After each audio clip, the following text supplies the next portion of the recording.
কাশ্মীর থেকে কন্যাকুমারিকা, গঙ্গা থেকে ভলগার হাওয়ার স্রোতে হেমাঙ্গ বিশ্বাসের গানের কথা ও গানের সুর মানুষকে উদ্বুদ্ধ করে। পৃথিবীর খেটে খাওয়া মানুষের বন্ধু তিনি, শোষিত মানুষের মুক্তির দিশারি।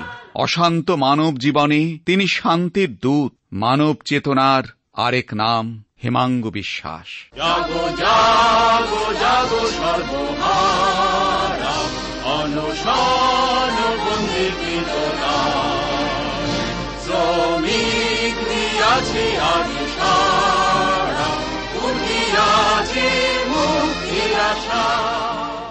জীবন বড় সুন্দর, জীবনের ভালোবাসার প্রতীক হেমাঙ্গ বিশ্বাস। বিশ্ব শান্তির শ্বেত পারাবত তিনি, কেরানির কলম তিনি, শ্রমিকের হাতুড়ি তিনি, কৃষকের কাস্তে তিনি। ধানের সোনালী শীষের নাম হেমাঙ্গ বিশ্বাস। জীবন মরণ করে শেষ যুদ্ধ শুরু আজ কামে, এসো মোরা মিলে শালিধানের মাঠ। আশ্বিন কার্তিক মাসে সড়কের মাথার কাছে ঢেউ দুলিয়ে আছাড় খেয়ে পড়ত ময়না শাইল, কার্তিক শাইল, কালিজিরা, কৃষ্ণচূড়া। কত রকমের ধান, কত বর্ণ, কত গন্ধ। ধানের শীষ টেনে কচি ধানের দুধ বার করে খেতাম। কোন চাষি দেখলে বলতো, ধানের বুকে অহন ক্ষীর শিরোনা পাপ হয়। কত বৎসর পর, বাংলা দুভাগ হবার পর, কলকাতা বসে এক ছিন্নমূল কবি আমি লিখলাম, কার্তিক মাসে বুকে ক্ষীর, ক্ষেতের ধানে ধানে, অঘ্রানে রান্ধনি পাগলা, নয়া ভাতের অঘ্রানে। 1912, 27 অগ্রহায়ণ, 1319 সন আমার জন্ম। এ হল সেই শিল্পীর কথা, যার বাড়ি ধানের দেশে, যার বেড়ে ওঠা ধানের গন্ধে, আর এই ধানই তাকে দিয়েছে গান। হেমাঙ্গ বিশ্বাস। জালালি কহিত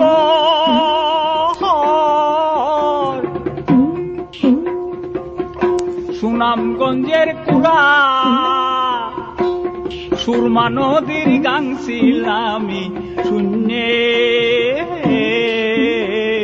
শূন্যে দিলাম উড়া। হবিগঞ্জে তিনি যখন ছাত্র ছিলেন, তখনই সাম্রাজ্যবাদের বিরুদ্ধে গোটা ভারত চঞ্চল হতে শুরু করেছে। ভগৎ সিং এর মামলা, যতীন দাসের অনশনে মৃত্যু, চট্টগ্রাম অস্ত্রাগার লুণ্ঠন ইত্যাদি হেমাঙ্গ বিশ্বাসের মনে প্রবল ছাপ ফেলে। নিজেও একটা দুটো করে মিছিলে পা মেলান, যোগ দিলেন অনুশীলন সমিতিতে। গান্ধীজির অসহযোগ আন্দোলনে ঝাঁপিয়ে পড়লেন। 1930-এ 144 ধারা ভাঙার অপরাধে হাজতবাস হল। জেল সঙ্গী হিসাবে পেলেন অসমের পরবর্তী মুখ্যমন্ত্রী বিমল প্রসাদ চালিহাকে। তাঁর কাছে পাঠ নিলেন পার্বতী প্রসাদের বনগীতের, গাইলেন রাধারমণের গান। কালো মেঘে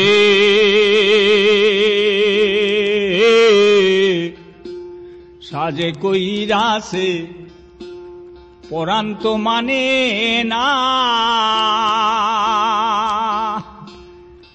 সাবধানে লাইও তরি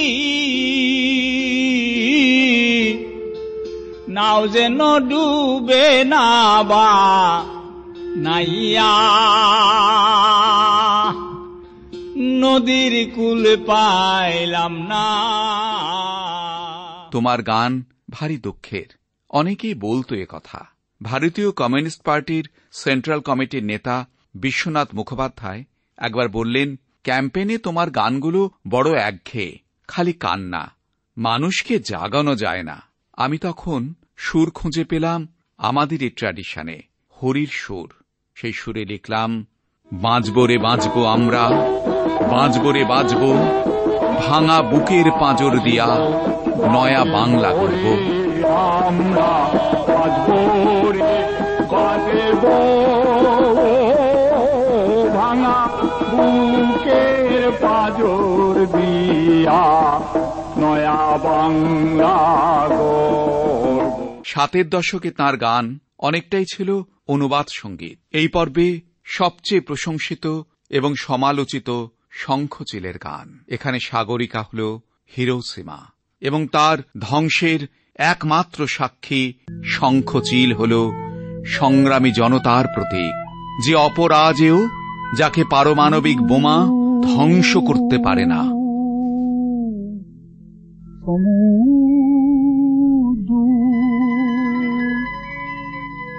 প্রশান্তের বুকে হিরোশিমা দ্বীপে আমি